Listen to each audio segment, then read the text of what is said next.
డబ్బు సంపాదించడం కాదు, సరిగ్గా ప్లాన్ చేయడం ముఖ్యం. అవునండి.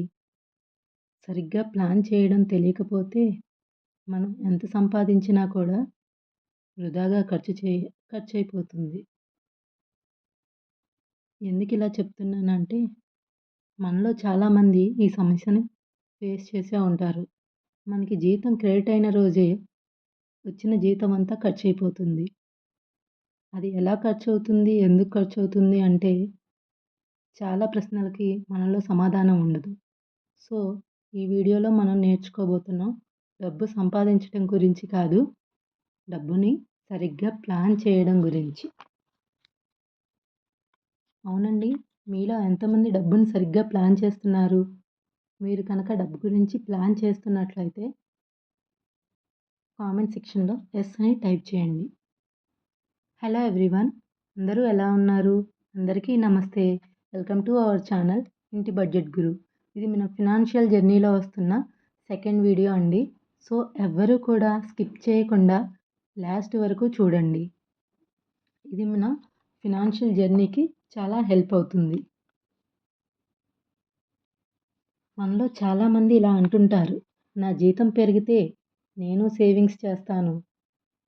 కానీ నిజం ఏమిటంటే జీతం పెరగడం వల్ల కాదు, ఆదాయాన్ని సరిగ్గా ప్లాన్ చేయడం వల్లనే సంపద పెరుగుతుంది. అవునండి. ఆదాయాన్ని సరిగ్గా ప్లాన్ చేసినప్పుడే మన సంపద పెరుగుతుంది. మీకు వచ్చే ఇన్‌కమ్‌ని ముందుగా ప్లాన్ చేసి అవసరాలు, సేవింగ్స్, పెట్టుబడులు మరియు భవిష్యత్తు లక్ష్యాల కోసం కేటాయించడమే ఇన్‌కమ్ ప్లానింగ్. మన ఇన్‌కమ్‌ని సరిగ్గా ప్లాన్ చేసినప్పుడే మన అనవసరపు ఖర్చులనేవి తగ్గుతాయి. అసలు ఇన్‌కమ్ ఎలా ప్లాన్ చేయాలి? ఇన్‌కమ్‌ని సరిగ్గా ప్లాన్ చేయడం అంటే ఏమిటి? అనేది మనం ఒక చిన్న ఉదాహరణ ద్వారా తెలుసుకుందాం. ఇక్కడ ఇమేజెస్‌లో మనకి కావ్య, ఉష అని 2 ఫ్యామిలీస్‌ని తీసుకుందామండి. కావ్య, ఉష ఇద్దరు ఒకే కంపెనీలో కొలీగ్స్‌గా వర్క్ చేస్తున్నారు. ఇద్దరి సాలరీ కూడా సేమ్.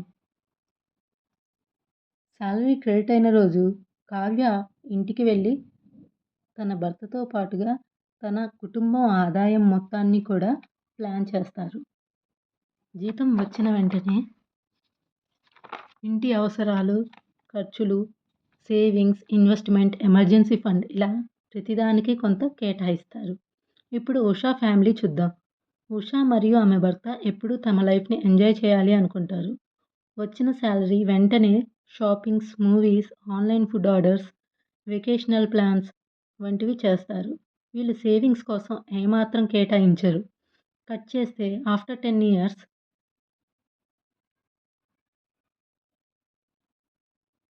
కావ్య వాళ్ళు ఒక కొత్త ఇంటిని, కారును కొనుగోలు చేస్తారు. పిల్లల చదువులు, ఎమర్జెన్సీ సిట్యుయేషన్స్ ఇలాంటివి ఎన్నున్నా కూడా అన్నిటినీ బ్యాలెన్స్ చేస్తూ వాళ్ళు ఫినాన్షియల్‌గా స్ట్రాంగ్‌గా ఉంటారు. ఇప్పుడు ఉషా వాళ్ళు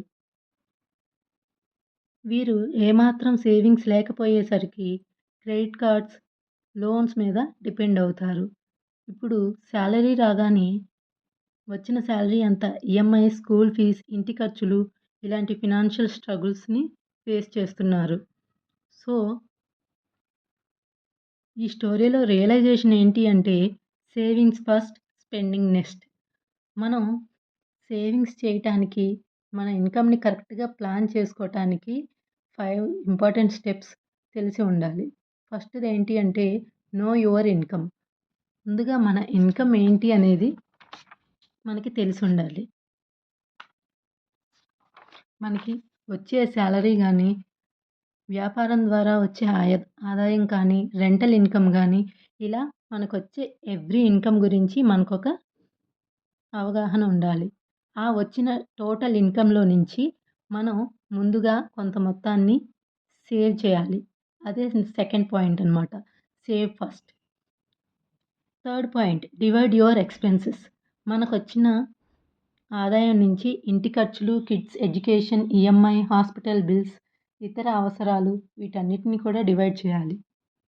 fourth point build your emergency fund. మన ఇన్‌కమ్‌లో నుంచి 3-6 మంత్స్ సంబం సరిపడా ఎక్స్‌పెన్సెస్‌ని మనం ఎమర్జెన్సీ ఫండ్ కోసం సేవ్ చేయాలి. Fifth point increase your savings according to your income. మన జీతం పెరిగిన ప్రతిసారి మొత్తం ఖర్చు పెట్టకుండా సేవింగ్స్ మరియు పెట్టుబడులను పెంచే ప్రయత్నం చేయండి. ఈ రోజు నుంచి మీ ఆదాయానికి ఒక ప్లాన్ రూపొందించండి. చిన్న చిన్న మార్పులు, క్రమశిక్షణతో చేసిన మంచి నిర్ణయాలు భవిష్యత్తులో పెద్ద ఫలితాలను ఇవ్వగలవు.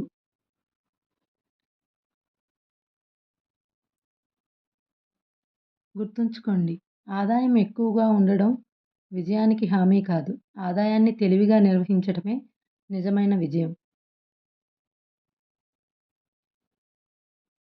ఈరోజు ప్రశ్న: మీకు జీతం వచ్చిన మొదటి రోజు మీరు ఏం చేస్తారు? ముందుగా సేవ్ చేస్తాను. ఆప్షన్ బి ముందుగా ఖర్చు పెడతాను. ఆప్షన్ సి బడ్జెట్ తయారు చేస్తాను. సో,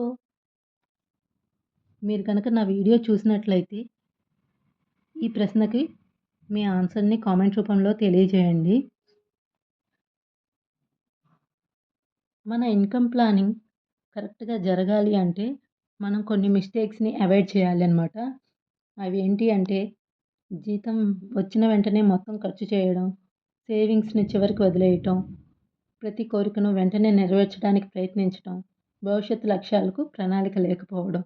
ఇలాంటి వాటన్నిటిని కూడా జరగకుండా మనం ఎప్పటికప్పుడు జాగ్రత్త తీసుకుంటా ఉండాలి. మీకు నా వీడియో నచ్చిందా? నచ్చినట్లయితే కనుక లైక్ చేయండి, షేర్ చేయండి. మరిన్ని ఫినాన్షియల్ అవేర్‌నెస్ వీడియోస్ కోసం మన ఇంటి బడ్జెట్ గురు ఛానల్‌ని సబ్స్క్రైబ్ చేయండి. మరో మంచి టాపిక్‌తో రేపటి వీడియోలో మళ్ళీ కలుద్దాం. Signing off today. Thank you.